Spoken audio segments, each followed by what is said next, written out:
Nokia. I mean, just say the name. Do you remember it? For a long, long time, that name didn't just mean phone. It pretty much was the phone, right? They were absolutely everywhere. And then, poof, they just kind of vanished. So what happened? Where did Nokia go?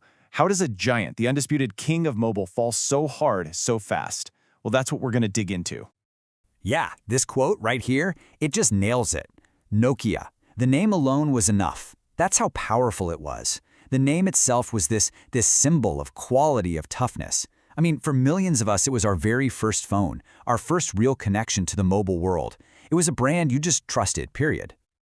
Okay, so to really get why the fall was so dramatic, you have to understand just how high they climbed. Before the whole smartphone thing exploded, there was one king. And believe me, they were unbeatable. And this right here, this was the kingdom. I mean, come on. You remember that ringtone, don't you? You can probably hear it in your head right now. And the phones themselves, they were legends. You could drop them, throw them. They were basically indestructible. Nokia was the name in mobile. But here's the crazy part, a little bit of trivia you might not know. This whole journey to global tech domination, it didn't start with circuits and screens. Nope. It started way back in the 19th century as a paper mill in Finland. Wild, right? But when we say dominant, what does that actually mean? Just how big were they? Well, at their absolute peak, Nokia had this much of the entire global market, 40%. Let's put that number into perspective, because it is just staggering. Think about it. In the early 2000s, one single company, held 40% of the whole world's mobile phone market. That meant everyone else, Samsung, Motorola, all of them, they were all just fighting over the scraps. This wasn't just being a market leader. This was total, absolute control. But you know, in every great story, there's a turning point. A single moment that changes the entire trajectory. And for Nokia, that moment, the beginning of the end, all came down to one single fateful year, 2007. And this timeline just shows you how fast the ground shifted beneath their feet. Look at this. In 2006, Nokia is on top of the world, undisputed king. Then, boom, 2007, a new challenger steps into the ring. Apple launches the very first iPhone. And just 2 years later, by 2009, the smartphone revolution is on, and Nokia is already getting left in the dust. So here's what's so crucial to understand. The problem wasn't the phones themselves. Nokia's hardware was still amazing, still tough as nails. The fatal flaw? It was what was inside the phone. The problem wasn't the hardware, it was the software. So how does a titan like that just crumble, and so fast? Well, it wasn't just one bad move. It was like a domino effect, a whole cascade of terrible decisions. Let's break down the 4 key steps that led straight to their collapse. All right, here they are, the 4 critical mistakes. First up, they were clinging for dear life to their old, outdated operating system. Second, you had management that was completely stuck in the past. Third, they just couldn't innovate at the new speed of the market. And fourth, maybe the biggest mistake of all, they totally, fatally underestimated the new kids on the block. So let's start with that first one, the software. Okay, so this slide breaks down the core software problem perfectly. On one side, you've got Nokia's Symbian OS. For developers, it was a nightmare. Super complex, it was a closed system, which meant you had a really limited number of apps.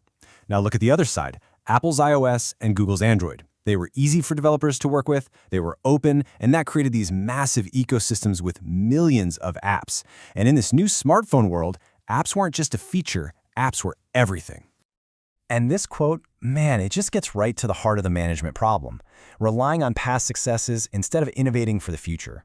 They were so focused on what made them great before, the hardware, the brand name, that they completely missed the memo that the future was all about software and apps.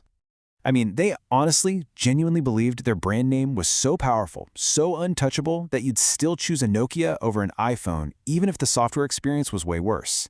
They were coasting on old glory, thinking that name alone was enough to win. And as we all know now, it absolutely wasn't. So what happens after the war is lost? After the dust settles? What actually became of the Nokia brand and the company itself? Let's take a look at life after the fall. Okay, so the journey after the collapse really has 3 main stages.